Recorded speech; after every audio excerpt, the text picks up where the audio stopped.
Ok, meus queridos, Erenildo Balbino, graça e paz, meu querido. Amados, nós vamos seguir aqui dar início, né, nosso estudo, né? E nós vamos falar mais um pouco sobre a escatologia, né? Graça e paz, abençoado. Os futuristas, né, no geral, todos aqueles que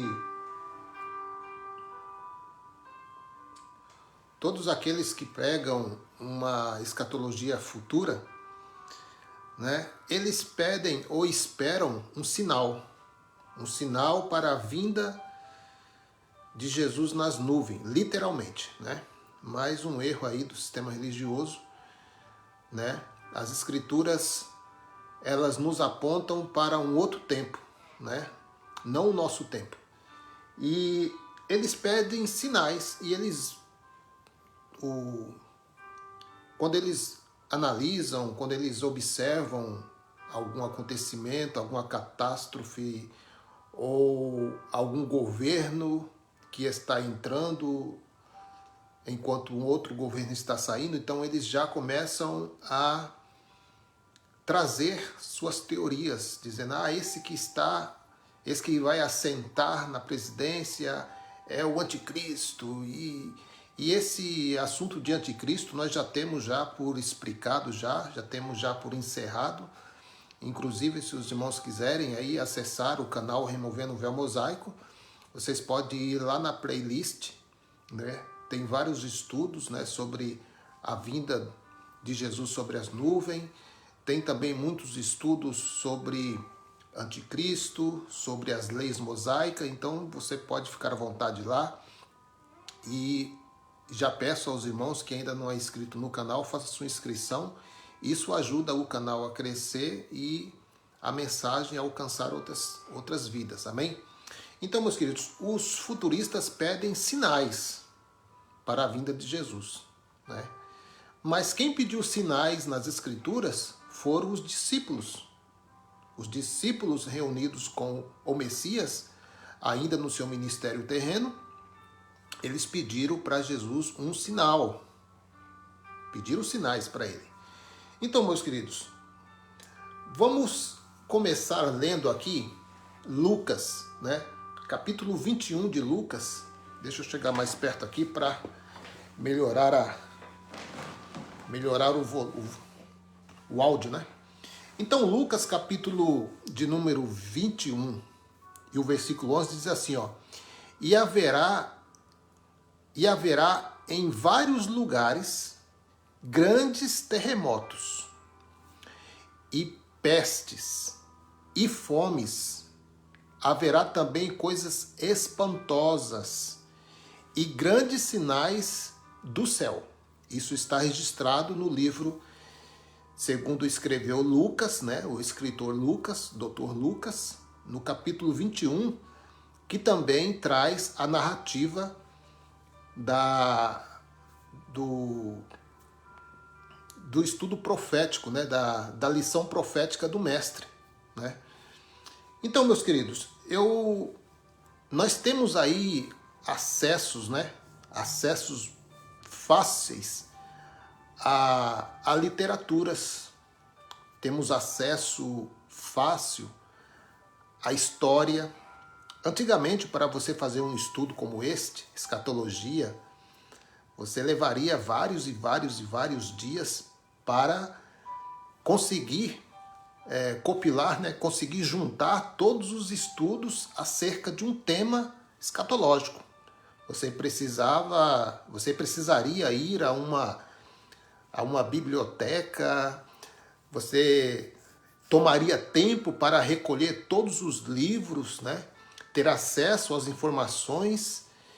Então isso lhe custaria muito tempo e, por lhe custar muito tempo, muitos não iam ter esse tempo para estudar as Escrituras e analisar a história em conjunto com a Bíblia, porque é muito importante você ler a Bíblia, né? Analisar, examinar as Escrituras, mas você tem que lembrar também que A nação de Israel, ela tem uma história.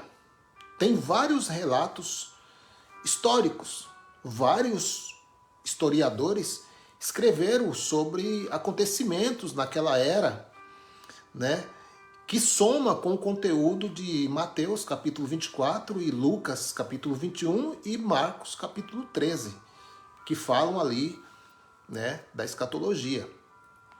Então eu fiz aqui, meus queridos, um apanhado de informações do escritor Flávio Joséfo. Né? Eu acredito que muitos têm acesso a esse livro. Se você não tem acesso, se você não sabe acerca desse livro, Guerra dos Judeus, é muito importante você ter acesso a esse livro. Né? Se você não quiser comprar esse livro, porque eu acredito, não sei quanto que custa esse livro no Brasil, eu acredito que não seja barato, né? Mas você pode baixar aí em PDF, você pode acessar aí no Google, né? Guerra dos Judeus, e você vai ter acesso a esse grande livro que contou vários relatos que contribuíram para o acontecimento daquele tempo, daquela era. Então, meus queridos, olha só, quando Jesus ele falou de sua vinda em julgamento, né? Porque a vinda de Jesus não é literal, como o sistema religioso prega, que você vai olhar para a nuvem e vai ver um homem de carne e osso descer nas nuvens. Isso é o que o sistema religioso tem pregado e que nós, né, por muito tempo, ouvimos essa pregação. Que nós vamos olhar para as nuvens e ver um homem descendo, o Filho do Homem descendo nas nuvens. Só que Jesus vem sobre as nuvens, todos nós sabemos, né? Já falamos aqui várias vezes, há vários pregadores aí também da escatologia consumada, ministros do Evangelho do Cristo ressuscitado, que já falaram muito sobre a linguagem de figura, né? Que essa linguagem de figura que é usado entre os judeus. Lembrando, meus queridos, que a Bíblia ela não foi escrita em português. E não foi escrito para brasileiros. A Bíblia foi escrita em hebraico, na língua deles. Dentro da cultura deles. Dentro da linguagem de figura deles. Eu já citei aqui exemplos aqui, né, quando eu estive em México e a dificuldade que eu tinha para comprar alguma coisa em uma loja no México. Né? Por exemplo, eu precisava comprar uma escova de dentes. E eu não sabia como pedir a escova de dente, porque eu sei que cada país tem a sua língua, né? Tem a sua linguagem. Então, eu busquei no dicionário como que eu poderia pedir a escova de dente. Então, a escova de dente em espanhol é cepilhos. Né? Se você pedir uma escova de escovar dente, para ele escova é vassoura. Então, para você ver, entre o México e o Brasil já tem a diferença de línguas. Né? Imagine, meu querido, Israel há mais de 2000 anos atrás. E você quer entender literalmente a linguagem dos judeus? Não tem como. Então isso nós aprendemos. E isso foi ensinado para nós, que nós devemos levar a Bíblia tudo no literal. Tudo. E é espantoso, viu, meus queridos? Você pegar o livro de Apocalipse, você começar a percorrer as entrelinhas, e você vai ver aqueles monstros, aqueles monstros de chifre, de olhos, e você, na sua mente, pensar, tudo isso vai acontecer literalmente. E é isso que o sistema religioso tem pregado. E há muitos pregam por falta de revelação, outros pregam porque querem pôr medo nas pessoas, porque uma das coisas que seguram as pessoas dentro desses lugares chamados igreja são duas coisas: inferno e a volta de Jesus. Enquanto eles dizem que Jesus está voltando, eles estão colocando medo nas pessoas E por segurarem ela dentro das chamadas igrejas, eles estão se enriquecendo através do medo. Mas muitos sabem que estão pregando engano. Muitos sabem que isso não se aplica aos dias de hoje. Né? Que isso é uma coisa que aconteceu no passado. Muitos sabem. Muitos até são ateus. Muitos pregadores são até ateus, que usam e manipulam as escrituras a seu bel prazer, simplesmente para se dar bem na vida. E muitos têm se dado bem na vida. E muitos estão se dando bem na vida através da pregação do Evangelho. Né? Então, quando Jesus falou de sua vinda em julgamento contra Jerusalém, ele deixou bem claro que alguns fenômenos estranhos iriam acontecer ainda naquela geração. Se você analisar as Escrituras, se você examinar as Escrituras e buscar respeitar pontos e vírgulas, verbos, né? E principalmente a linguagem de figura, você vai ver os acontecimentos, os sinais que Jesus estava passando para os discípulos, era para aquela geração, né? A geração dos discípulos. Então, como o sinal de sua vinda estava próximo. Esse próximo, meu querido, esse próximo é 2000 anos? Por quê? Vocês lembram que o profeta Daniel, quando ele recebe a visão, né, um anjo diz para ele fechar o livro, porque aquelas coisas não era para um momento próximo, era para futuro. Então Daniel fechou o livro. Só que isso durou aí, não tenho por certo a data certa, o tempo certo, mas calcula aí que uns 450 anos, 480 anos, até que o Messias viesse. Então durou 400, mais ou menos 430, 450, por aí. E isso para Daniel era futuro. Era futuro. As coisas que Daniel falava ali acerca de toda aquela visão que ele teve, era para o futuro. E durou nem 500 anos. Agora, João recebe uma visão na ilha de Patmos.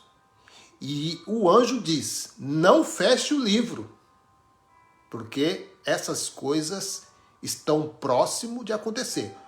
Ora, veja, se para Daniel, que recebeu mensagens, uma visão, o anjo disse para fechar o livro, que não era para aqueles dias, que iria passar 400, 500, não sei quantos anos. Agora, para João, o anjo fala para não fechar o livro, que o fim estava próximo. Então, como fica isso? Os teólogos, como fica isso? Então, o tempo de Daniel não é o mesmo do tempo de João? Bem, o historiador Flávio Joséfo, que viveu no primeiro século da era cristã, que foi uma testemunha ocular, foi registrado vários fatos pelo historiador Flávio Joséfo, e ele não foi o único historiador que fez menção desses acontecimentos, né? Então ele é testemunha ocular do cerco a Jerusalém, que é um dos sinais que Jesus revelou aos discípulos. Quando vocês verem a cidade serem... Olha, meu querido, quando vocês verem, como que Jesus, meu querido, poderia dar uma falha tão grande dessa, de dizer para os discípulos, quando vocês verem, ele não está dizendo quando o Brasil vê, ele não está dizendo quando os Estados Unidos vê, ele está dizendo quando vocês... Lembrando, meus queridos, que Jesus está conversando com os discípulos nesse sermão profético, ok? Então, relatou algumas coisas estranhas que precederam a queda, a destruição da cidade e o juízo de Deus. Vamos lá. Lembrando que vir sobre as nuvens quer dizer juízo de Deus. Isso nós podemos ver lá em Isaías, né? Nós vamos falar um pouco à frente aqui sobre o juízo que veio sobre o Egito, que Deus vinha cavalgando numa nuvem. Ora, será que o faraó iria ver Deus cavalgando numa nuvem? Não, claro que não. Isaías está usando uma linguagem de figura. Isaías, ele é judeu. Os judeus têm suas línguas, suas linguagens de figura. Mas vamos lá. Você pode usar o termo aí, já pensou um brasileiro escrevendo um livro e dizendo assim, esse homem é cara de pau. Aí alguém de outra nação fala assim, olha, esse homem tem cara de pau. Não é, é uma linguagem de figura nossa. Qualquer brasileiro conversando com outro brasileiro fala assim, ó, esse cara é cara de pau. Eu sei muito bem o que é você falar pra mim que o cara tem cara de pau. Cara de pau é sem vergonha, não tem vergonha. Mas vai falar isso para um judeu. O que ele vai pensar? Pô, o cara é cara de madeira. Então, meu querido, é assim, nós temos que respeitar a linguagem de figura dos judeus. Né? Senão você entra em parafuso aí, fica acreditando em Saci Pererê e mula sem cabeça. Então, vamos observar aqui, meus queridos, alguns relatos, né? Alguns relatos que o historiador Flávio Josefo, ele inseriu no seu livro histórico. Livro este que foi editado e foi divulgado pela CPAD, que é a gráfica das Assembleias de Deus. Ora, eles estão editando livros, mas eles não acreditam no que está contido naquele livro que eles estão vendendo. Ou seja, para eles o que importa é fazer dinheiro, né? Não importa o que está escrito lá dentro, eles querem fazer dinheiro, né? Então, olha só um dos relatos. Um cometa que tinha a forma de uma espada apareceu sobre Jerusalém durante um ano inteiro. Esse foi um sinal que a testemunha ocular Flávio Josefo relatou no seu livro histórico, que é vendido pelas Assembleias de Deus. Ok? Antes de começar a guerra, o povo reuniu-se a 8 de abril para a festa da Páscoa, né? Uma festa judaica. E pelas 9 horas da noite, viu-se durante uma meia hora, em redor do altar e do templo, uma luz tão forte que se teria pensado que era dia. Para você ver a claridade, para você ver a força dessa luz, né? Ok, seguindo aí. Durante essa mesma festa, uma vaca que era levada para ser sacrificada deu à luz um cordeiro no meio do templo. E essa profecia, meu querido, hoje ainda os judeus, eles esperam por esse acontecimento. Acredito que já algumas informações aí que vêm surgindo aí, que isso aconteceu e eles têm como profecia para as coisas. Só que isso aconteceu na Primeira Era e foi relatado no livro de Flávio Josefo, o historiador. Elza da Paz, graça e paz, minha irmã, fica à vontade. Um pouco depois, olha que durante essa mesma festa, uma vaca que era levada para ser sacrificada deu à luz um cordeiro no meio do templo. Um pouco depois da festa, a 27 de maio, aconteceu uma coisa que eu temeria relatar. Veja que o historiador Flávio Josefo, ele usa datas para autenticar o que ele está escrevendo, né? Ele não está escrevendo como o sistema religioso escreve, né? Eu acho que foi assim. Não. Aqui está relatado a história, né? Então aconteceu coisa que eu temeria relatar, de medo que a tomassem por uma fábula. Se pessoas que também a viram ainda não estivessem vivas e se as desgraças que lhe seguiram não tivessem confirmado a sua veracidade. Para você ver que não foi somente Flávio Josefo que presenciou esse fato, esse ocorrido, essa coisa estranha, mas também havia outras pessoas ali e ele relatou tudo, né? Continuando aí. Antes do nascer do sol, viram-se no ar, em toda aquela região, carros cheios de homens armados atravessaram as nuvens e espalharem-se pelas cidades como para cercá-las. Por isso que ele teve medo das pessoas tomarem isso como uma fábula, né? Por volta da hora sexta da noite, o portão leste do templo foi visto ser aberto sem ajuda humana. Notando que este portão era latão sólido e precisava de 20 homens para fechá-los toda a noite. Vocês sabem que as cidades eram fechadas durante o dia do Senhor, né? E na subsequente festa de Pentecostes, enquanto os sacerdotes estavam indo à noite para dentro do Santo dos Santos fazer suas ministrações de costume, primeiro sentiram, conforme contaram, um tremor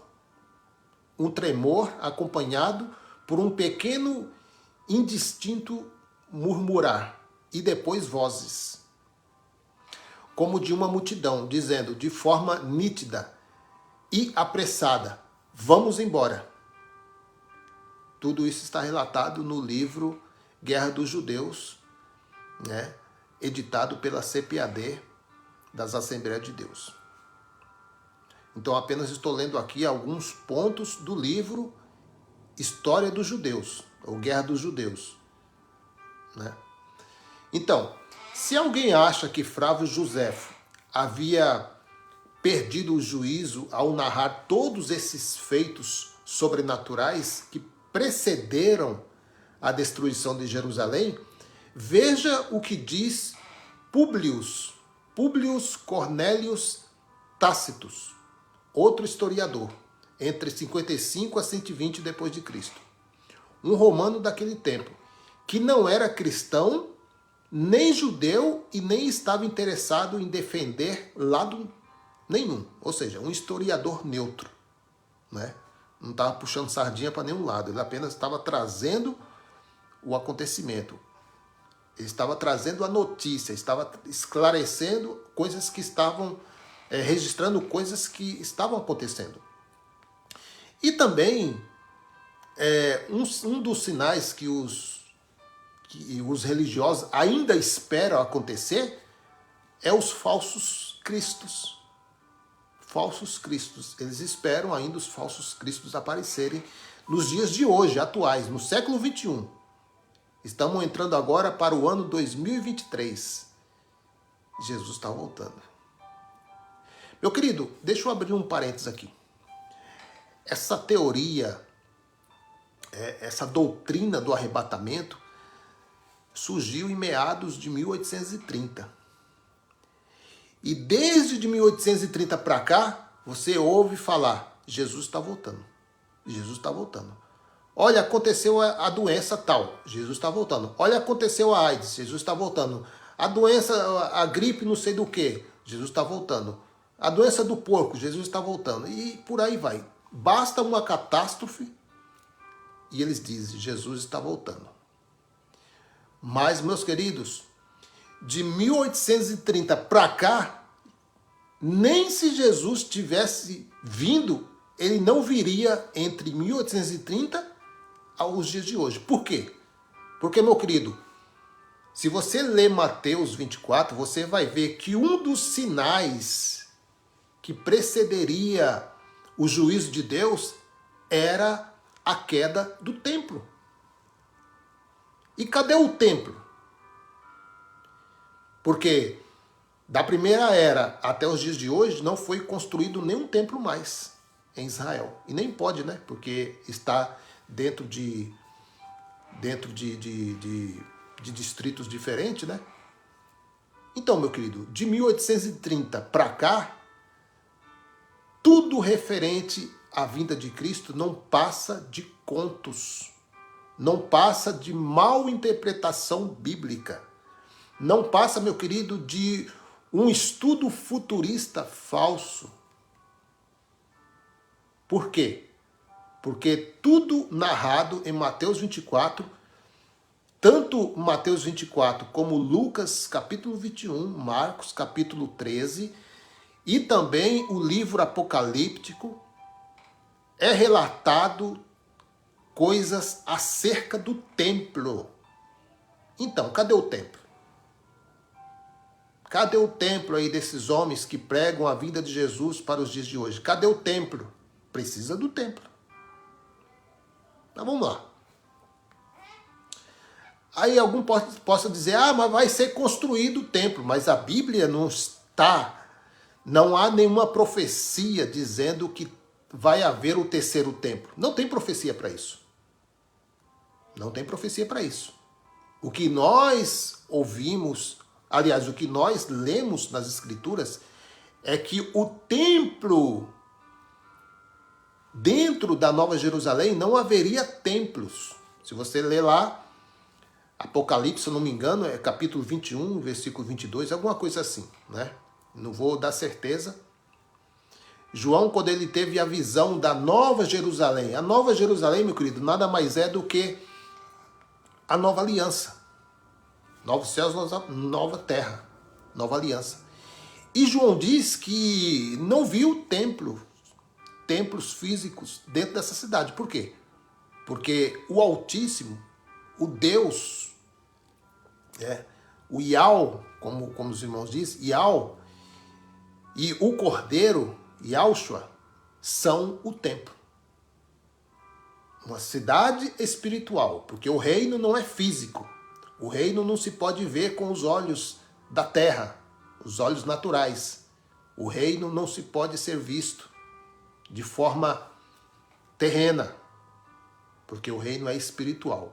Tudo nesse reino é espiritual. Agora tem um templo lá. Não tem. Não tem um templo.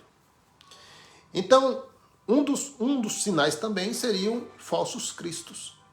Mateus capítulo 24, versículo 5, diz assim, pois muitos são os que virão em meu nome, proclamando, eu sou o Cristo, e desencaminharão muitas pessoas.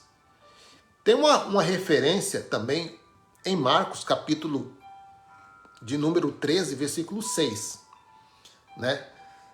E também tem Lucas capítulo 21, versículo 8. Esclareceu-lhes Jesus proferindo, cuidai para que ninguém vos iluda. Meu querido, eu não tive muito estudo, cabulei bastante aula, principalmente português, matemática eu não gostava muito, então eu nunca fui muito assíduo nas matérias. Mas uma coisa que eu gostava era português. E hoje, né, com os olhos iluminados, sem o véu religioso nos meus olhos, porque a tradição, meu querido, cega. A tradição abafa as escrituras. A tradição, meu querido, não importa o que está escrito na Bíblia, tem que seguir a tradição. É isso que o sistema religioso nos levava a realizar. Desprezar as escrituras e seguir a tradição. Porque fulano fez assim, nós temos que fazer também até o fim dos nossos dias. Não, não é isso. Por isso que Jesus, no livro histórico de João 8,32, e conhecereis a verdade, e a verdade vos libertará. E essa verdade tem libertado pessoas, está libertando pessoas, e tem trazido alegria às pessoas. Eu sinto paz no meu espírito, eu sinto paz, regozijo em saber que tudo foi consumado. Eu sinto paz com isso. Eu tenho paz com isso. A fé que Deus me deu, eu tenho fé para dizer, eu tenho paz lendo essas coisas e sabendo que isso aconteceu há mais de 2000 anos atrás. Quer dizer, há quase 2000 anos atrás, né? Então, Lucas capítulo 21, versículo 8 diz assim, esclareceu-lhes Jesus proferindo, cuidai para que ninguém vos iluda. Então, Jesus de Nazaré está conversando com os discípulos. A palavra aqui é em direção aos discípulos Quem está ouvindo essas palavras são os discípulos. Jesus está olhando nos olhos dos discípulos e está falando: cuidado para que ninguém vos iluda, pois muitas pessoas virão em meu nome, proclamando: eu sou eu. Ele sou eu. E ainda chegou o final dos tempos. A estes não sigais. Então Jesus está orientando os discípulos: não sigai essas pessoas que estão dizendo, né, essas coisas, porque o tempo ainda não é esse. Vai vir sinais. Os sinais iriam acontecer depois de Mateus 24, você vai ver relatos depois. Inclusive, Flávio Josefo relatou aqui. Graça e paz, irmão Chagas Bezerra. Graça e paz, meu querido. Qualquer dia nós vamos nos encontrar aí no Brasil, você vai cortar meu cabelo. Vou te dar o prazer de você cortar meu cabelo. Vai ser trabalhoso, viu? Mas você vai cortar meu cabelo. Graça e paz, a irmã Cássia também, né? Dá um abraço a ela aí, né? Tamo junto aí, meu querido. Graça e paz. Continuando aqui, meus queridos. Sobre os falsos cristãos. Será que na história relatada por Flávio Josefo, será que não encontramos nada acerca se esses falsos cristos não apareceram naquela geração, naquela era? Será que não? Será que tem história para relatar isso? Claro que sim. Olha aí, meu querido. Jesus concentra-se inicialmente nos perigos do surgimento de falsos messias. Está relatado lá, né? Em Mateus 24, do versículo 4 ao 13. Você vai ver Jesus citando esse acontecimento, né? E aqui está dizendo que Russell, né, um comentarista, né? Argumenta que as enganosas declarações desse falso Messias se cumpriria no período entre a ascensão de Cristo e a destruição de Jerusalém, né? Falsos cristos e falsos profetas começaram a aparecer logo no início da era cristã e continuaram a infestar a terra e a história judaica na região de Pôncio, né? Na gestão de Pôncio Pilatos, no ano 36 depois de Cristo, né? Apareceu um em Samaria e enganou grandes multidões. Existiu um outro durante o governo de Cúspio Fado. Olha que nome feio, né? Parece o cuspe. Cúspio, né? Cuspiu Fado. Cuspiu Fado no ano de 45 depois de Cristo, durante o governo de Félix, né? De 53 a 60 depois de Cristo. E Flávio Josefo nos conta que o país estava cheio.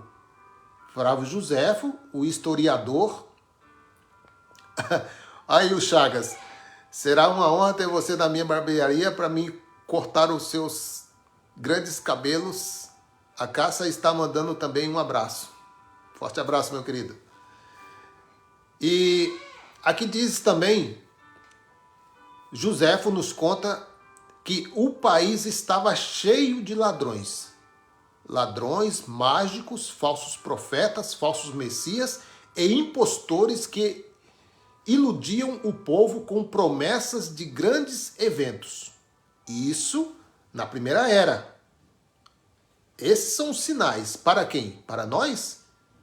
Olha os sinais que aconteceram aí na primeira era, aí, relatado na história, e que você, talvez por não ter tempo, né, de examinar as escrituras e até mesmo buscar saber aos feitos históricos, aí está um conteúdo bom para despertar em você o interesse de buscar mais informações, amém? Elias Paulo, forte abraço, meu querido. Fica à vontade aí, puxa a cadeira aí. Seguindo aqui, Calvino concordou que falsos messias surgiram na era da igreja primitiva, porque logo após a ressurreição de Cristo surgiram impostores, cada um deles dizendo ser o Cristo. E como o verdadeiro Redentor não só tinha sido banido deste mundo, mas também, aqui segue aqui o relato aqui, mas eu só peguei essa parte aí para não ficar muito longo, né? Então, meus queridos, vamos ver agora, vamos ver a quem Jesus estava respondendo isso. Tudo isso aqui que eu li, desde o início da live até agora, a quem Jesus estava respondendo isso.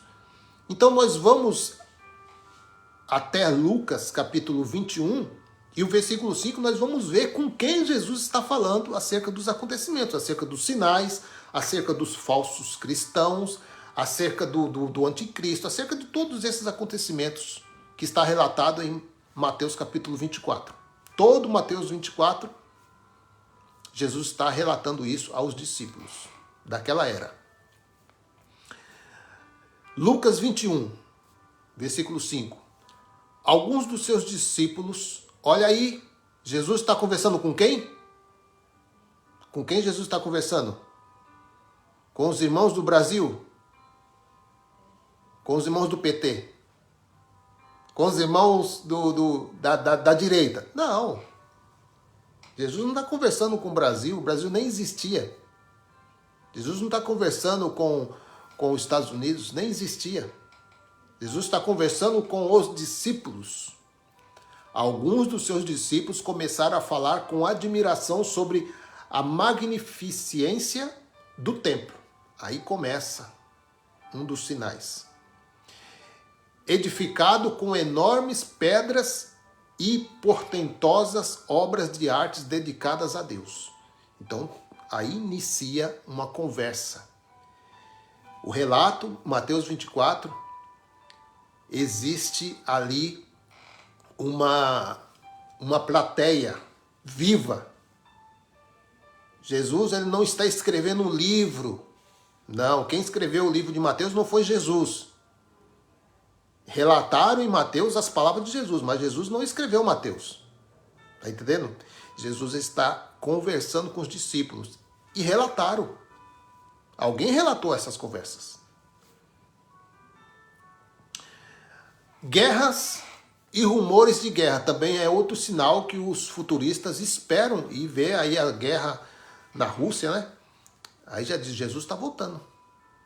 Vai acontecer outra guerra, Jesus está voltando. E a primeira guerra? E a segunda guerra? Mateus capítulo 24, versículo 6. Lembrando que Jesus está relatando isso aos discípulos, né? Olha só, Mateus 24, versículo 6. E vós ouvireis falar. Vós quem? Meu querido, quando nós lemos a Bíblia, é porque na nossa mente foi alojado, né? Na nossa mente aqui, nós temos que ler a Bíblia como se ela fosse escrito ontem. Como se ela acabou de sair do papiro. Meu querido, a Bíblia não foi escrito para o Brasil. A Bíblia foi escrita para os judeus, dentro da cultura judaica, dentro da linguagem de figura judaica, dentro das filosofias daquela era. Tudo isso você tem que levar em consideração para você entender a escatologia. Então, na nossa mente, a gente fala assim, nossa, Jesus está falando com o futuro. Ué, se Jesus estivesse falando com o futuro, não precisaria ele falar com os discípulos. Ou será que Jesus não sabia? Ele não é onisciente? Ele não é o próprio Deus? Sim ou não? Sim ou não, meu querido? Jesus não é Deus? Você acha que Jesus ia dar essa rata aí? De estar anunciando coisas para pessoas que nem estaria viva mais? Isso aí você tem que... Então, por causa desse pronome aqui, por causa dessa palavrinha aqui, e vós, lembrando que Jesus está conversando com os discípulos, quando ele diz vós, está dizendo, e vocês, meus discípulos, quando ouvires falar de guerras e rumores de guerras, todavia não vos desespereis, porque é preciso que tais coisas ocorram, mas ainda não será o fim. Ou seja, os judeus, os discípulos, eles iriam ouvir rumores, guerras e rumores de guerra. Eles iriam ouvir. Continuando aí. Na década de 60, depois de Cristo, a guerra judaica irrompeu no cenário tranquilo da história. Roma marchou com vitória através de Israel e destruiu por último Jerusalém e seu santo templo. Isso é profecia de Daniel, ok? Apesar de a revolta judaica ter se iniciado em 66 d.C., a guerra de fato teve início na primavera de 67, quando Nero formalmente comissionou Vespasiano e lhe ortogou 4 legiões para sufocar a revolta. Nessa guerra, a Síria, a Arábia, o Egito e outras nações se alinharam contra Israel. Isso está registrado no livro histórico de Flávio Josefo. Mais uma vez lembrando, o livro histórico Flávio Josefo é editado pela gráfica CPAD das Assembleias de Deus. Então, se isso aqui que está relatado é mentira, então as Assembleias de Deus está vendendo um produto mentiroso. E aí como é que fica a situação da CPAD? É complicado, né? Continuando aí. Guerras entre nações e reinos. Mais uma vez, a pergunta. Quem iria ver essas guerras? Eu? Eu nem estava lá. Nem estava lá. Mateus capítulo 24, versículo 3, nós lemos aí, né? Tendo Jesus se assentado no Monte das Oliveiras, os discípulos chegaram a ele em particular. Bem no comecinho do capítulo 24, aí você vê que quem estava em particular com Jesus conversando sobre esse negócio de escatologia, sobre as coisas do futuro, quem estava em particular com Jesus? Os discípulos, né? Chegaram até ele em particular e lhe pediram, dize-nos quando ocorrerão essas coisas. Se for para os dias de hoje, o que se entende na nossa mente, né? Numa mente natural? Que até uma mente natural pode ver isso aqui, mas o véu religioso é tão grande que nos cegava, que não nos possibilitava ver esses enganos aí que o sistema doutrinário, o sistema futurista traz.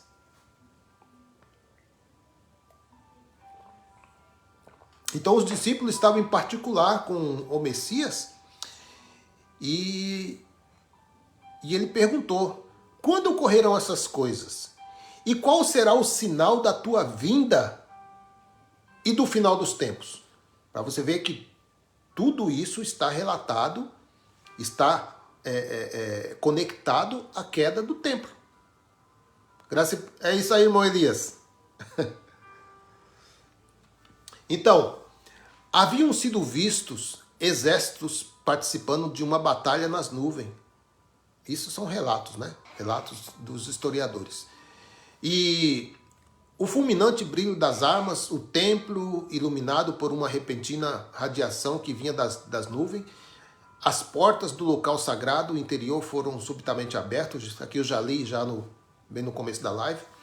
E uma voz em um tom mais que mortal foi ouvida. E essa voz clamava que os deuses estavam indo embora. Na mesma hora houve-se um poderoso movimento como de algo indo embora. Agora eu quero ler Mateus. Irmã Vanilda Lima, graça e paz, minha irmã. Melhor noite abençoada. Mateus capítulo 24, versículo 7. Porquanto nação se levantará contra nação, e reino contra reino. Haverá fomes e terremotos em vários lugares. Esse também seria um sinal, né, que anteciparia a vinda do Filho do Homem nas nuvens, que é juízo de Deus contra a nação, o acerto de contas, né? Aqueles que derramaram o sangue, desde o derramado sangue de Abel até o de Zacarias no templo. Eu não estava lá. Eu não participei desse derramamento de sangue. Então o acerto de contas era com os daquela geração. Eles que mataram os profetas. Eles que quebraram a aliança com Deus. Eles que eram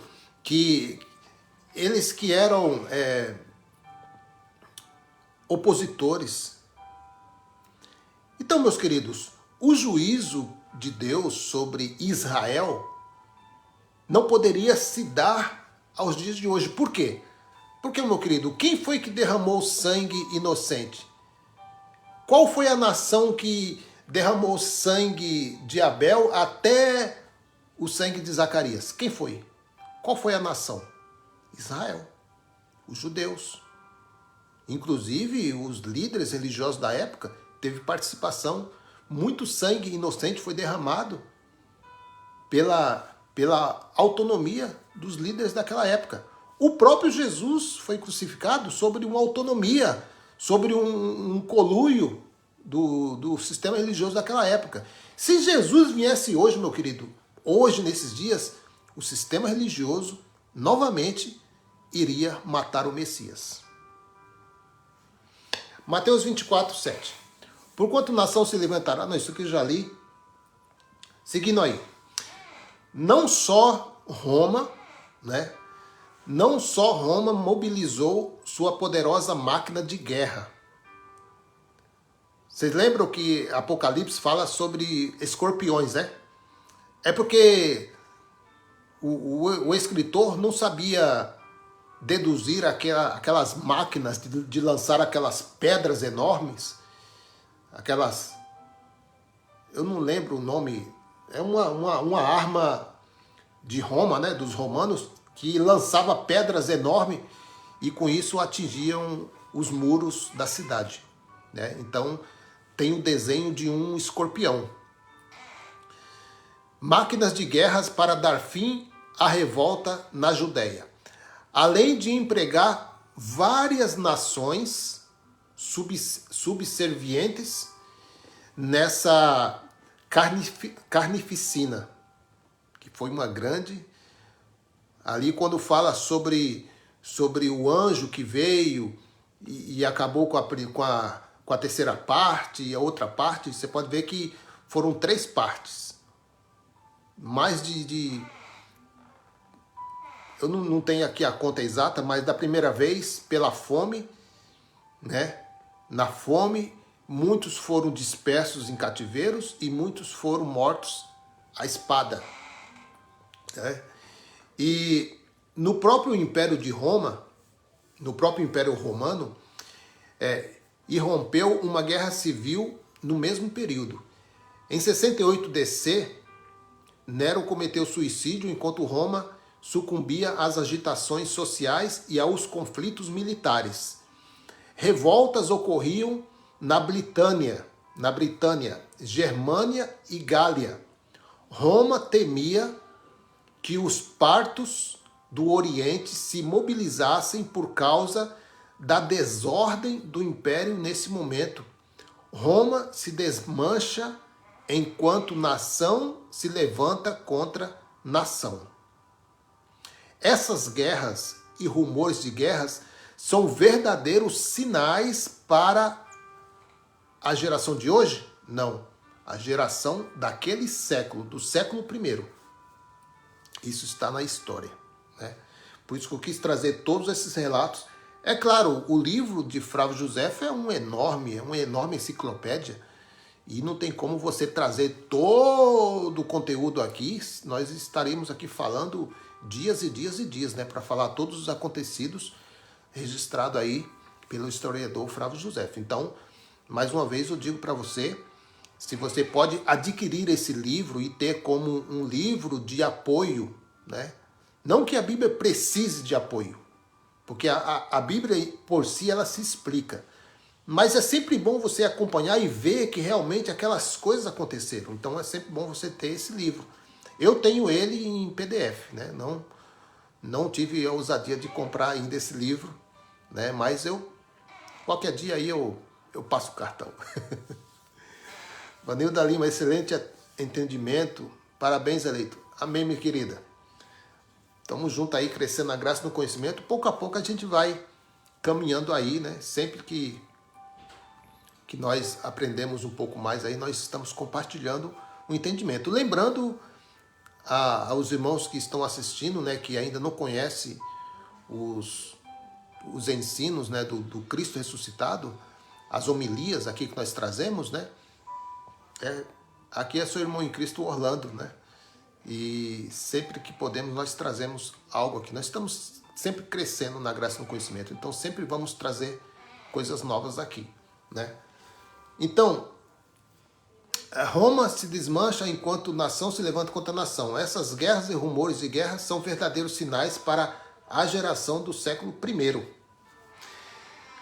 Referente a fomes, epidemias e terremotos, que era um dos sinais que também anteciparia a vinda do Filho do Homem sobre as nuvens. E são esses sinais também que as pessoas enquadram nos dias de hoje. Não tem nem comparação, meu querido. Não tem nem comparação o que aconteceu naquela geração. O próprio Jesus diz: vai haver uma tribulação tão grande que nunca houve e nunca haverá outra. De tão grande que foi a matança. Os judeus foram destruídos ali. Houve uma grande matança, fome, peste. Lucas capítulo 21, versículo 11. Olha só o que Jesus está dizendo para os discípulos. E haverá em muitos lugares enormes terremotos, epidemias horríveis e devastadoras, falta de alimentos. Então sucederão eventos terríveis e surgirão poderosos fenômenos celestes, né? Falamos sobre esses fenômenos no começo da live, a respeito dos sinais que os próprios historiadores, que não somente Flávio José, mas outros historiadores e pessoas também presenciaram esses acontecimentos naquela geração, naquela era. Olha só o que diz aqui, ó. Alguns trechos aqui. E haverá fomes e pestes e terremotos em vários lugares. Mateus capítulo 24, versículo 7, a parte B. E não são poucos os registros históricos de fomes, pestes e terremotos no primeiro século. O próprio livro, por isso que eu frisei aqui, que a Bíblia por si ela se explica, né? Mas é sempre bom a gente conhecer a história de Israel, para a gente saber o que aconteceu naquela época, né? Para a gente colocar tudo em eixo, né? Então, o próprio livro de Atos dos Apóstolos testemunha isso. Está lá no capítulo 11 de Atos dos Apóstolos, o versículo 28. Os irmãos podem ler, deixa eu ver se eu tenho fácil aqui. Atos dos Apóstolos, deixa eu abrir aqui rapidinho. Atos dos Apóstolos, deixa eu colocar aqui para não correr o risco de a bateria. Aí, deu uma parada aí. Deixa eu ver aqui, Atos dos Apóstolos, capítulo 11 e o versículo 28. E levantando-se um deles por nome Ágapo, dava a entender pelo Espírito que haveria uma grande fome em todo o mundo. E isso aconteceu no tempo de Cláudio César. Se você puxar na história acerca desse governo aqui do Cláudio César, você vai ver que naquela época houve grande fome. Agora, meu querido, embora nenhum testemunho seja tão vivido quanto o de Flávio Joséfo, um judeu historiador da época, ele relata quando a porta de uma casa... Isso aqui, meu querido, está registrado no livro Guerra dos Judeus. Não é eu que estou criando isso. Eu não sou historiador. Eu apenas estou lendo aqui alguns trechos, né, do livro Guerra dos Judeus, né? Não posso também falar todo o livro aqui, né? Mas são alguns pontos aqui para coligar ao que nós estamos lendo nas Escrituras. Para vocês verem que a volta de Jesus sobre as nuvens aconteceu no ano 70. Quando a porta de uma casa se fechava, isso é uma parte do relato, né? De fome. Grande fome que aconteceu naquela geração. Quando a cidade foi cercada, né, pelo exército romano. A porta de uma casa se fechava, a suspeita de que aqueles que lá estavam tinham alguma coisa para comer. Olha o desespero. Os fazia arrombá-las para entrar e para tirar o pedaço da boca. Olha só, meu querido. Espancavam os velhos que não os queriam entregar. Agarravam pela garganta as mulheres que escondiam o que tinham nas mãos e, sem ter nem mesmo compaixão das crianças que ainda mamavam, atiravam-nas ao chão, depois de terem sido arrancadas do peito das suas mães. Os que corriam para tirar o pão dos outros, iravam-se com os dentes que corriam mais do que eles, como se os tivessem injuriado gravemente. E não havia tormento que não se inventassem para encontrar um meio de viver. Penduravam os homens pelas partes mais sensíveis, fincavam-lhes na carne pedaços de pau pontiagudos e os faziam sofrer outros indizíveis tormentos para fazê-los declarar onde tinham escondido um pão ou um punhado de farinha. Isso aconteceu naquela geração. O Império Romano. Exatamente, irmão Elias Paulo. Agora, meus queridos, outro sinal que aconteceu naquela geração e que eles esperam acontecer nos dias de hoje, né? Os futuristas, né? Perseguição dos discípulos de Cristo, apostasia de cristãos professos. Mateus capítulo 24, versículo 9.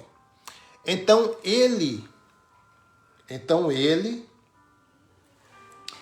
eles vos entregarão para serem afligidos e condenados à morte. Quem iria ser entregue? Quem iria ser entregue? Aqueles que Jesus estava conversando, os discípulos. Se você olhar a história, você vai ver que muitos dos discípulos foram mártires, né? Então eles vos entregarão, vos entregarão. Essa palavra vos quer dizer que Jesus está conversando com os discípulos que estavam com ele em particular. Não está conversando conosco, né? Condenados à morte. E sereis odiado por todas as nações por serem meus seguidores. Olha aí. Os discípulos, né? Versículo 10. Nessa época, muitos ficarão escandalizados, trairão uns aos outros e se odiarão mutuamente. Versículo 11. Então, numerosos falsos profetas surgirão e enganarão a muitos. Tudo isso aqui Jesus está conversando com os discípulos. Outro sinal que os futuristas dizem que deve acontecer para a vinda de Jesus. Um dos sinais seria a pregação do evangelho em todo o mundo. Ora essa. A pregação do evangelho em todo o mundo? Qual o mundo? O mundo cosmos ou o mundo aion? Mateus capítulo 24, versículo 14. E este evangelho do reino será pregado no mundo inteiro em testemunho a todas as nações. E então virá o fim. Bem, vamos seguir aí. Será que o evangelho não foi prego a toda criatura naquela geração? Romanos capítulo 10, versículo 18. É isso aí, irmão Elias. Irmão Elias colocou aí um comentário aí. Se Jesus vai voltar, João tem que estar vivo. Verdade, irmão Elias? Né? Usando essa linha aí, com certeza. Não somente ele, mas Caifás também tem que estar vivo. Timóteo tem que estar vivo também. Né? Aqueles discípulos que estavam percorrendo a cidade tem que estar vivo também. Os que estavam em particular conversando com Jesus tem que estar vivo também. Romanos capítulo 10, versículo 18. Mas pergunto, porventura não ouviram? Sim, o apóstolo Paulo está confirmando aos irmãos de Roma. Sim, por certo. Por toda a terra saiu a voz deles. Deles quem? Dos apóstolos, dos discípulos, daquele que foi comissionados a pregar o evangelho do reino, as boas novas. Por toda a terra saiu a voz deles, e as suas palavras até os confins do mundo. Olha só que o apóstolo Paulo já deu uma pegada forte aqui. Até os confins do mundo. Ou seja, toda a terra habitada naquela época. E eles esperam um sinal do evangelho ser pregado a toda criatura nos dias de hoje. É cômico, né? Colossenses capítulo 1, versículo 23. Se é que permaneceis na fé, fundados e firmes, não vos deixando apartar da esperança do evangelho que ouvistes e que foi pregado a toda criatura debaixo do céu. Ora essa. O apóstolo Paulo está dizendo que o evangelho foi prego a toda criatura debaixo do céu, naquela geração. E do qual eu, se referindo a Paulo, fui constituído ministro. Vanilda Lima escreveu aqui um comentário. Jesus foi claro, alguns que estão aqui me verão vindo sobre as nuvens. Exatamente, minha Vanilda. Mas os futuristas, eles ignoram essas palavras e eles puxam para o tal exegese. Né? É heregese, né? No caso é heregese, que são hereges. Né? São hereges. Bom, o abominável da desolação. Um outro sinal também que eles esperam para os dias de hoje, né? O abominável da desolação. Mas será que esse abominável da desolação não ocorreu no ano 70? Será que não? Tem história para comprovar isso? Tem Bíblia para comprovar isso? Claro que tem. Mateus capítulo 24, versículo 15. Quando, pois, virdes? Outra pergunta que eu faço aos líderes religiosos, aos teólogos de anéis caríssimos, de diplomas, a vocês, opositores da Bíblia, a vocês, opositores de Cristo, a vocês, opositores. Quando, pois, virdes, quem iria ver? Com quem Jesus está conversando? Volta a falar. Mateus 24, do versículo 1 até o final, Jesus está na companhia dos discípulos, dos apóstolos. Então, quando está relatado, quando pois virdes, ou seja, Jesus está olhando para os discípulos, está dizendo, quando vocês verem, está no lugar santo a abominação da desolação predita pelo profeta Daniel, quem lê entenda. Versículo 16, então, o que estiverem na Judéia, fuja para os montes. Ué, Judéia e monte. Teria que sair da cidade e ir para os montes, porque a cidade seria invadida pelos romanos. E eles iriam matar os judeus. Então, quem creu na pregação de Jesus saiu da cidade. Quem não creu ficou na cidade. E os que não morreram pela fome, morreu pela espada. E os que sobreviveu à fome e à espada, foi levado em cativeiro. E aí? Aonde que o Brasil entra nessa? Aonde que os Estados Unidos entra nessa? Se aqui está geograficamente falando da Judéia. Geograficamente, vamos nos posicionar geograficamente. Judéia. Quem está na Açailândia, fuja para os montes. Não, né? Quem está em Pernambuco, fuja para os montes. Claro que não. Quem está em São Paulo, fuja para os montes. Ah, São Paulo nem tem nem terreno vazio mais. É só pedra. Esses teólogos da conspiração invalidam as escrituras. Então,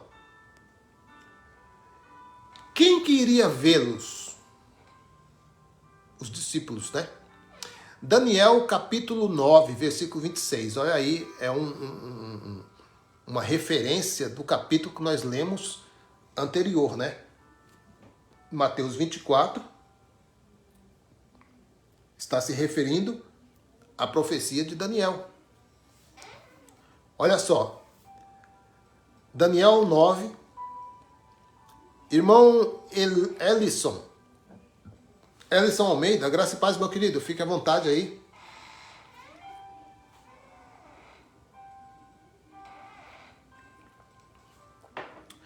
E depois de 62 semanas, será cortado o ungido. Será cortado quem? O ungido. Ungido aqui quer dizer Cristo. Cristo ungido. Yahshua, o Messias. E nada lhe subsistirá. E o povo do príncipe, olha aí, o povo do príncipe, quem era o príncipe ali? Tito. Tito era o príncipe. Que há de vir destruirá a cidade e o santuário. Aconteceu ou não aconteceu? Meu amigo teólogo, aconteceu ou não aconteceu? Vai acontecer ainda? Ué, se isso aqui é profético para os dias de hoje, como que o assolador vai destruir a cidade e o santuário se não existe mais santuário? Orlando Mirini Júnior, graças a Pai, meu querido, meu xará, é isso aí. Um abraço, meu querido, melhor noite. E o seu fim será uma inundação. Houve ou não houve isso? Bíblia e história, sim, houve. E até o fim haverá guerra. Estão determinadas assolações. Assolações. Versículo 27. E ele fará um pacto firme com muitos por uma semana. E na metade da semana fará cessar o sacrifício e a obração. Cessou. Porque o último sacrifício foi o do Messias. E depois do sacrifício do Messias, não haveria mais sacrifício nenhum. E sobre a casa das abominações, virá o assolador. E até a destruição determinada, a qual será derramada sobre o assolador. Então, baseando-se na leitura que fizemos no verso 26, quando foi destruída a cidade e o santuário? Quando é que foi destruído Nessa leitura que nós fizemos aqui, quando é que foi destruído a cidade e o santuário? Não foi em 70 DC? Pelo historiador, foi em 70 DC. Agora, meus queridos, já estamos quase terminando aqui. Lucas capítulo 21, versículo 20, de novo. Mas quando virdes Jerusalém cercada de exércitos, sabei então que é chegada a sua desolação. O exército romano foi a grande desolação que aconteceu ali.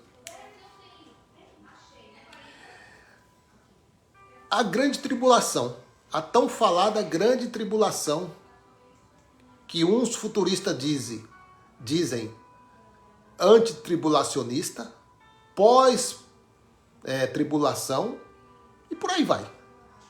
Cada um mente mais que outro. Cada um sabe menos que outro. Eles acham que um sabe mais que outro, mas parece que não, né? Grande tribulação e grande aflição. Mateus capítulo 24, versículo 20. Orai para que a vossa fuga não suceda no inverno, nem no sábado. Eu faço outra pergunta aos companheiros, aos doutores, doutorados, mestrados, PhDs, VHDs, tudo isso vez. Aos dos canudos, aos dos anéis, aos que torcem a palavra do Criador. Por que não poderia acontecer a fuga no sábado? O que tem a ver nós, brasileiros, com o sábado? Nada. A guarda do sábado era uma lei estabelecida e seguida pelos judeus. Ninguém poderia realizar nenhum esforço físico neste dia. Era o dia consagrado ao Senhor. Por isso que Jesus falou, orem para que a fuga não aconteça no sábado, porque vocês sabem que vocês não podem andar muitas léguas, né? Ou muitas milhas neste dia, porque é dia santo, é um dia sagrado ao Senhor. Por isso que Jesus falou, orem para que a fuga não aconteça no sábado. Agora, futurando isso, o que você explica para nós, teólogos de plantão? O que tem a ver nós, gentios, com a guarda do sábado? Se Jesus viesse nos dias de hoje, qual o problema de fugir no sábado? Para nós não tem problema nenhum fugir no sábado. Poderiam fugir qualquer dia da semana, sábado, domingo, segunda, terça, quarta, quinta, sexta, sábado, domingo. Podia fugir qualquer dia. Nós não estamos debaixo de lei. Nunca estivemos. Quem está debaixo de lei é o sistema religioso. Aliás, debaixo de lei não, porque não existe leis mais. O que existe lá dentro é engano religioso. Então nunca estivemos debaixo de lei e nem estamos debaixo de lei. Se a vinda de Jesus fosse para os dias de hoje e nós precisássemos correr, fugir, e fosse um dia de sábado, não tem problema nenhum. Problema nenhum. Então é claro que o texto aqui está se referindo àquela geração. Seguindo aí o versículo 21. Mateus 24, versículo 21. Porque haverá então uma tribulação tão grande, está no texto, né? Como nunca houve desde o princípio do mundo até agora, nem jamais haverá. Essa tribulação que iria acontecer, que aconteceu no decorrer do ano 70, ali antes do ano 70 um pouco. Agora, a grande tribulação de Mateus, capítulo 24, não precisa ser e não é um acontecimento futuro. Vou repetir. A grande tribulação de Mateus 24 não é um acontecimento futuro. Para nós, não. Para eles da escrita, sim. Na verdade, ele era um acontecimento futuro em relação ao momento do discurso no capítulo 24. A partir do discurso de Mateus 24, era futuro a grande tribulação. Para nós não é futuro, para nós é passado. E foi um acontecimento passado em relação futuro para eles, na época da escrita, e passado em relação a nós, hoje, no ano 2023, que está começando, 2023. Quantas pessoas desceram à sepultura, né? Ouvindo esses pregadores futuristas aí, colocando pânico na mente deles. Muitos, teve uma época aí que muitos até se suicidaram, porque esses pregadores de plantão aí, com suas mensagens diabólicas, colocaram medo nas pessoas e muitos venderam suas coisas. Só que eles não vendem, né? Os líderes religiosos não desfazem dos seus bens, mas fazem com que os membros desfaçam. Mas eles mesmos não se desfazem do seu luxo.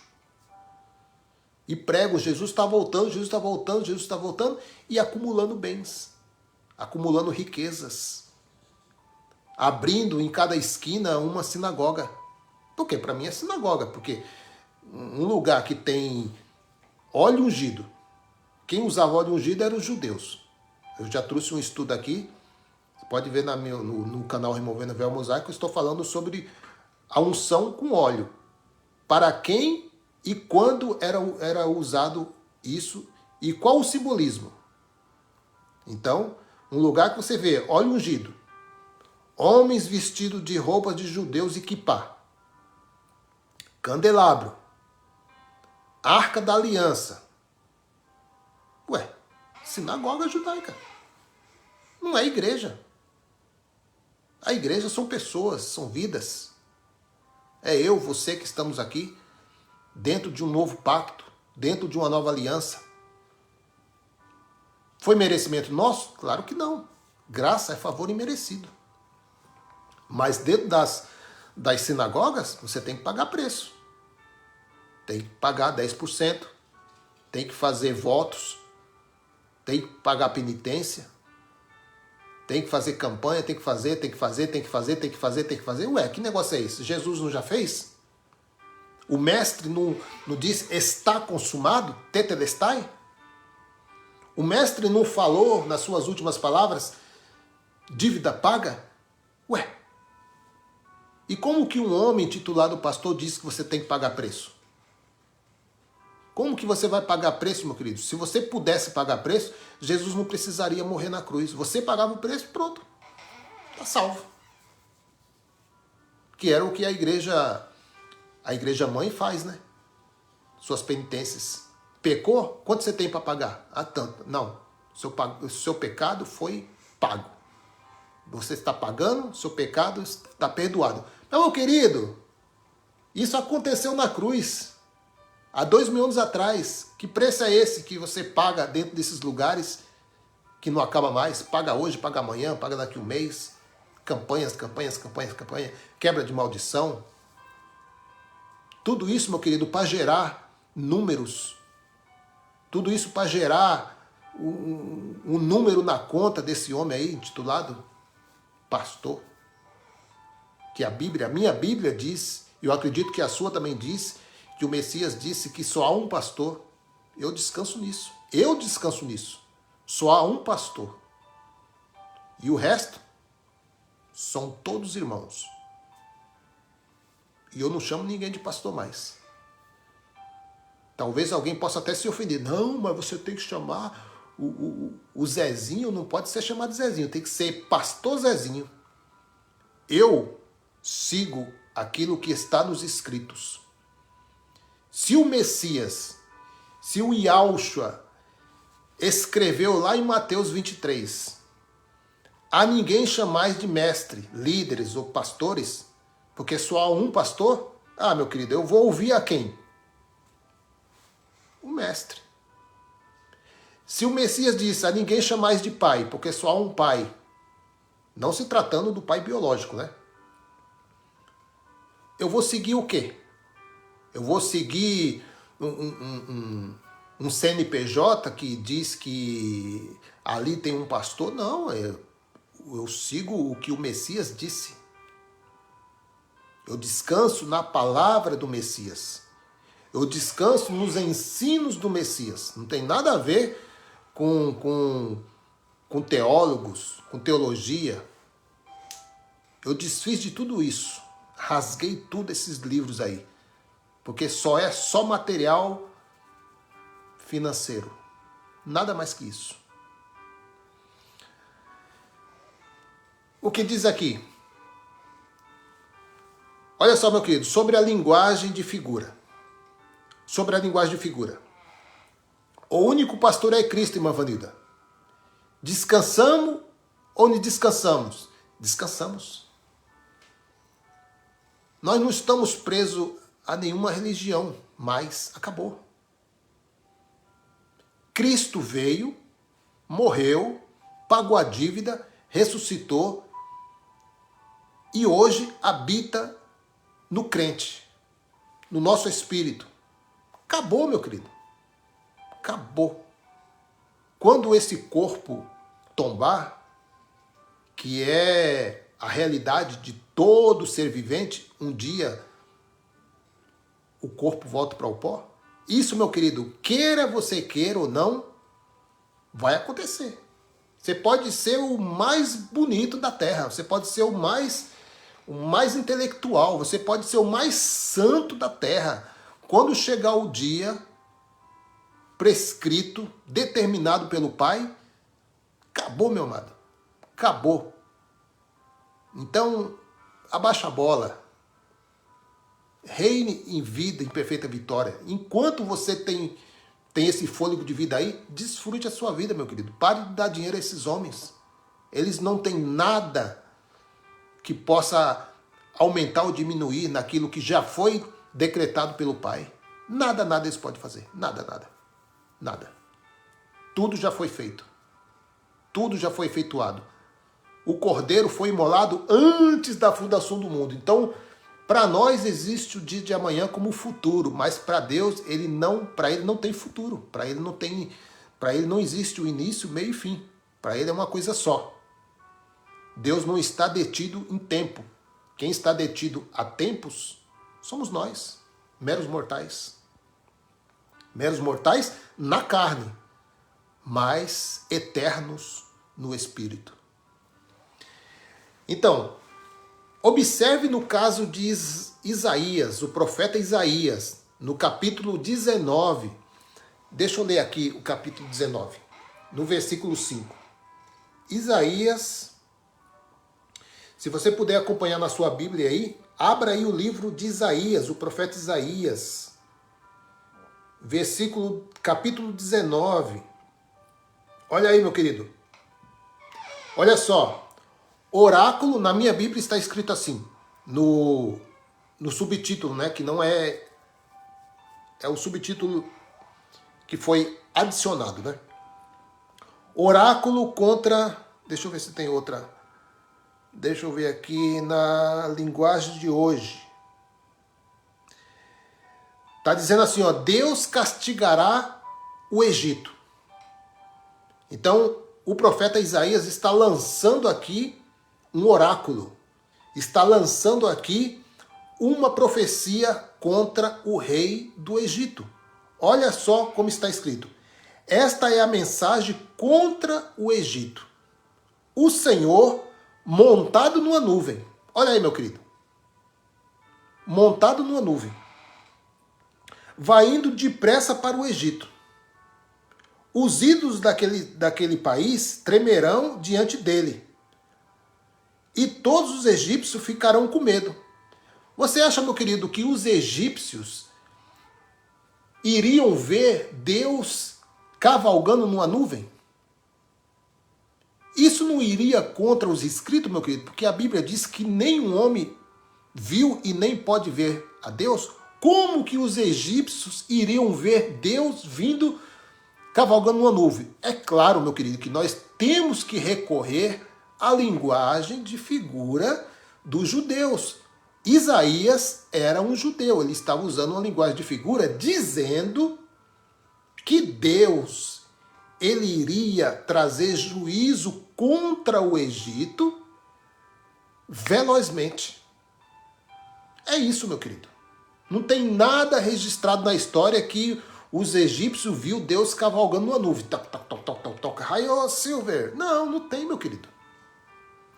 Então, da mesma forma que Deus aqui, ele não foi visto por ninguém cavalgando numa nuvem, ninguém também viria ou iria ver o Filho do Homem vindo sobre a nuvem. Porque a mesma linguagem que Isaías está usando aqui para dizer que Deus estaria trazendo juízo contra o Egito, é a mesma linguagem que o próprio Jesus de Nazaré está dizendo. Olha, quando vocês verem essas coisas, aí o Filho do Homem virá sobre as nuvens. Ou seja, todos esses sinais que está aí registrado em Mateus capítulo 24, está precedendo, né, a vinda de Jesus sobre as nuvens.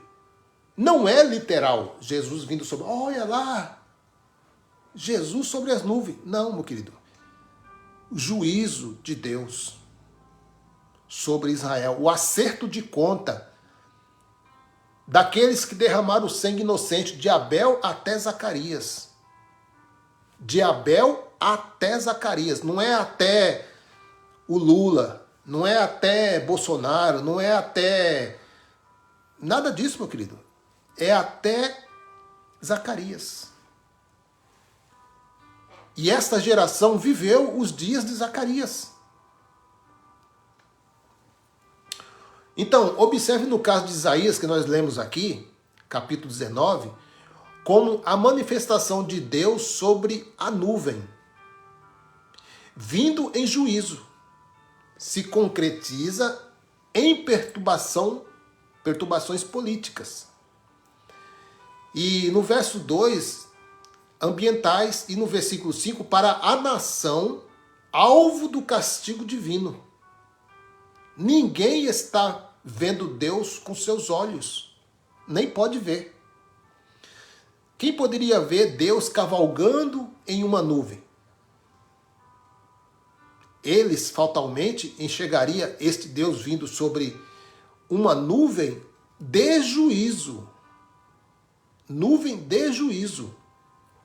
E enxergariam isso através dos sofrimentos, porque haveriam de passar. Então, quando os egípcios presenciassem os acontecimentos, as catástrofes ali, os sofrimentos ali, eles iriam ver Deus. Porque foi predito pelo profeta, olha, o rei do Egito, olha, vocês vão ver Deus. Mas não ver Deus fisicamente, vocês vão ver o agir de Deus, o juízo contra vocês. Então, foi anunciado. E quando as coisas aconteceram, no meu intelecto, né? Faraó começou a ver Deus. Terremotos, tal. Eu não sei o que aconteceu naquela época, mas sofrimentos aconteceram. Então, nesse sofrimento, o profeta falou. Deus viria trazer juízo. Assim como o que aconteceu no decorrer entre a subida de Jesus até o ano 70, sinais que precederiam a vinda dele sobre as nuvens. E quando aconteceu a queda? Tudo isso. Então, linguagem de figura. Deixa eu ver aqui. Agora, meu querido, para encerrar aqui, os escritos de Joséfo, põe atenção nisso, os escritos de Joséfo comprova o que Cristo disse no sermão profético registrado em Mateus 24, Lucas capítulo 21 e Marcos capítulo 13. Ainda que não tivéssemos à nossa disposição nenhum registro extra-bíblico, mesmo que não existisse Flávio Joséfo, mesmo que não existisse esse livro aí que as Assembleias editou pela CPAD, mesmo que nós não tivéssemos acessos a essas informações históricas, mesmo assim, meu querido, mesmo assim bastava apenas o que Cristo disse sobre o fato de que era a geração dos discípulos quem viria o fim daquela era. A grande tribulação, o juízo de Deus, a vinda do Filho do Homem vir sobre as nuvens, é o próprio juízo de Deus.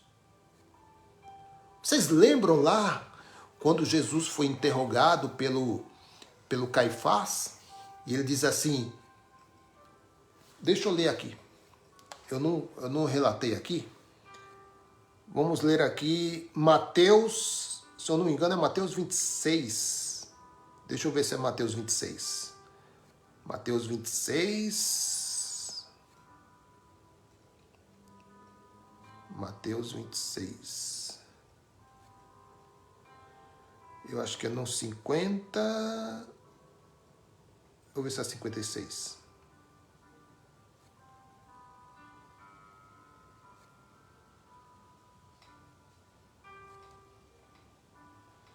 Jesus diante do Conselho Superior, Caifás.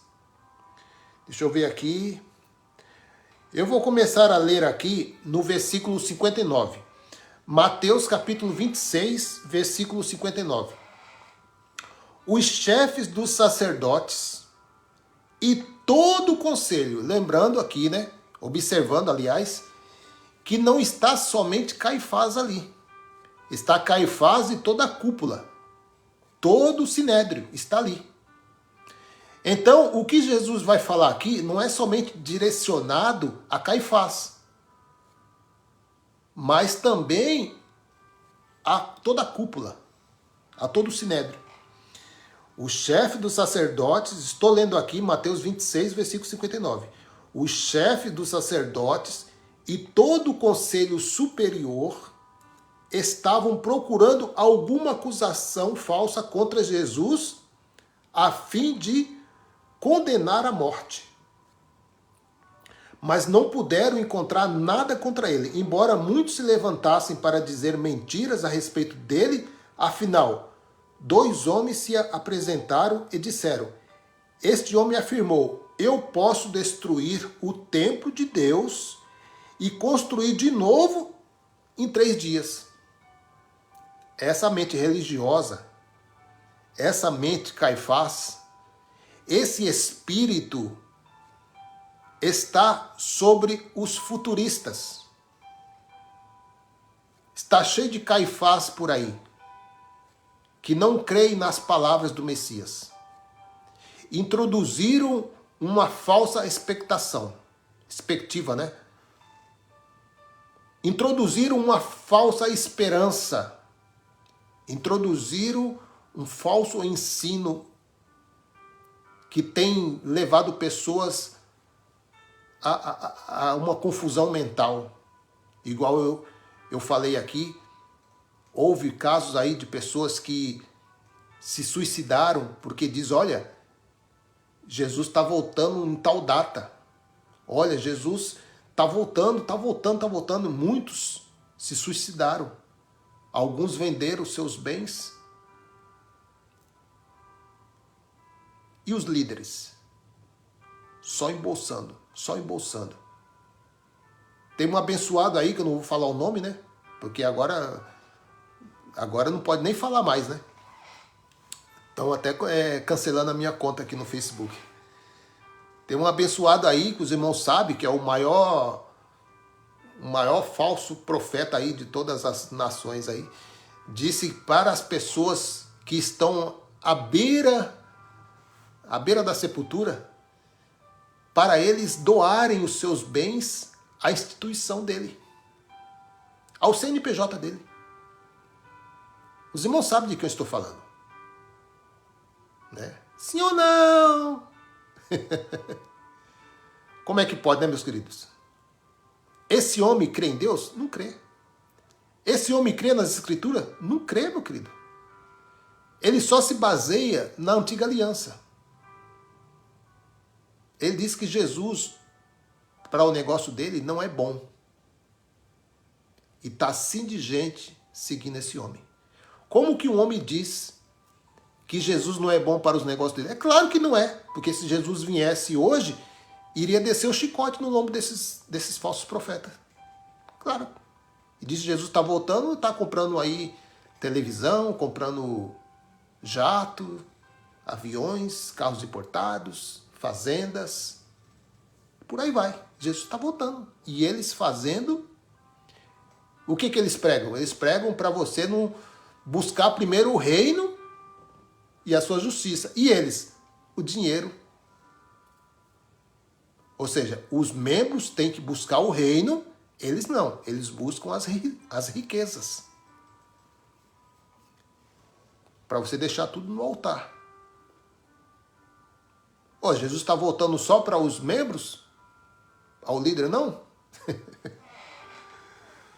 Ai, meu Deus do céu. É verdade. É verdade. Então, meus queridos, os escritos de Joséfo comprova... eu estava lendo aqui de Caifás, né? Deixa eu ver aqui, Caifás 59. O chefe dos sacerdotes e todo o conselho superior estavam procurando alguma acusação falsa contra Jesus, a fim de condenar à morte, mas não puderam encontrar nada. Seguindo a 61. E disseram, este homem afirmou, eu posso destruir o templo de Deus e construir de novo em 3 dias. Está se referindo aqui ao corpo dele. Porque João, capítulo 21, eu vou ler aqui depois, João, Apocalipse capítulo 21, sobre a visão que João teve acerca da Nova Jerusalém. Ele não viu templo nenhum.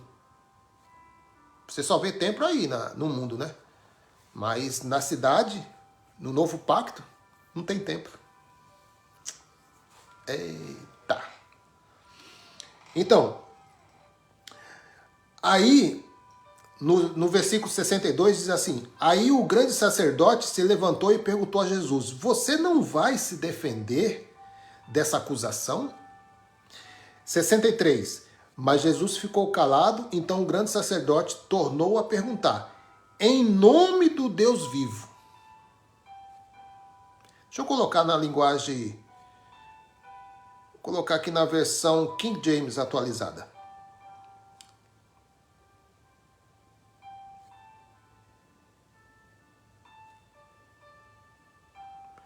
(63) Mas Jesus manteve em silêncio diante de tudo o que o sumo sacerdote lhe intimou. Eu lhe coloco sob juramento diante do Deus vivo e exijo que nos diga se tu és o Cristo, o Filho de Deus. No versículo 64, Jesus diz, tu mesmo o declaraste. Afirmou-lhe Jesus, contudo, eu o revelo. Quem estava revelando para Caifás?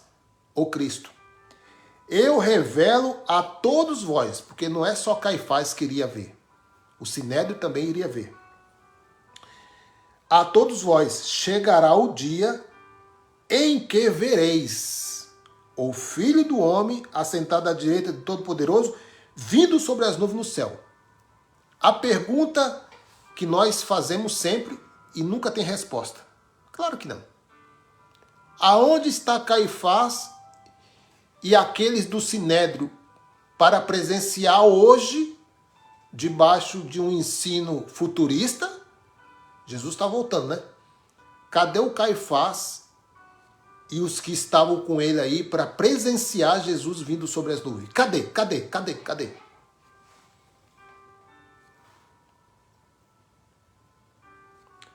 Apocalipse, capítulo 21, verso 22. Eu vou ler o 21. Apocalipse 21, 21. Os 12 portais eram 12 pérolas, cada um dos portais construído a partir de uma só pérola. E a rua principal da cidade era de ouro puro, reluzente como vidro límpido. Tudo isso aqui era a visão que João teve, né? Versículo 22. Contudo, não vi templo algum na cidade. Por quê que João não viu templo nenhum na cidade? Na Nova Jerusalém, na Jerusalém Celestial, na Nova Aliança, no Pacto da Graça. Por que ele não viu? Porque o Senhor Deus Todo-Poderoso e o Cordeiro são o seu santuário.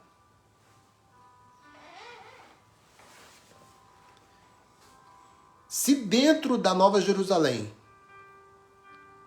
que é a Nova Aliança, Novo Pacto, não tem templos, por que esses homens chamam esses lugares aí de casa do papai? Vem a casa do Senhor. Que vem a casa do Senhor, rapaz? A casa do Senhor somos nós. Ele resolveu habitar o homem.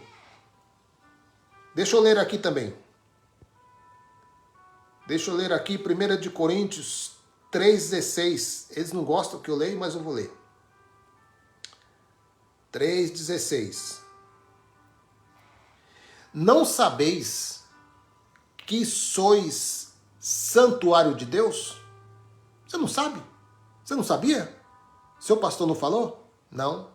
Não é interessante para ele falar isso. Porque se você é templo de Deus, como que ele pode afirmar que aquele lugar é casa de Deus? Aí ele entra em paranoia. Aí ele vai ter que se virar nos 30, né? Ué, pastorzão, como é que você diz, vamos à casa do Senhor, mas a casa sou eu? Tem alguma coisa errada aí. Claro que tem, meu querido, porque aquele lugar nunca foi e nem será a casa de Deus, porque Deus não é servido por mãos de homens, como diz o profeta, Atos dos Apóstolos. Deus não é servido por mãos de homens. Vem aqui servir a Deus. Quem servir a Deus, meu querido? Deus não é servido por mãos de homens.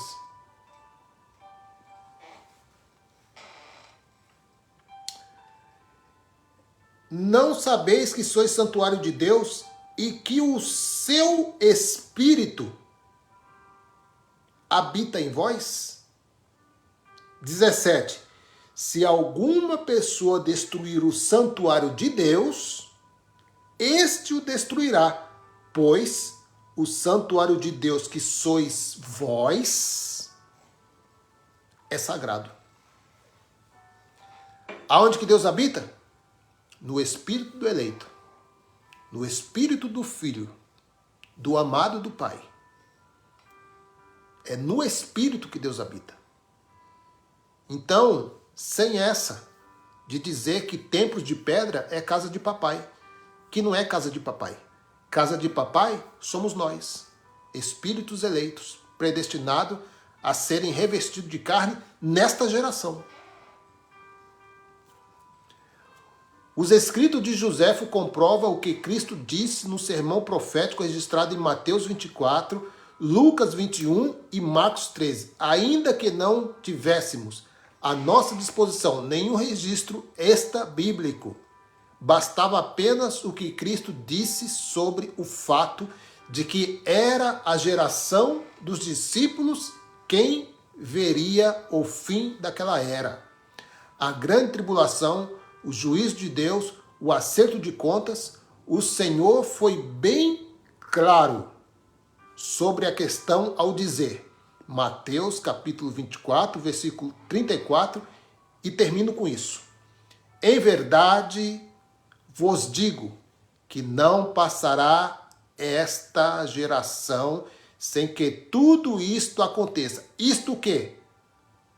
Leia Mateus 24 e você vai ver o que Jesus está se referindo. Obrigado, meu querido, mais uma vez.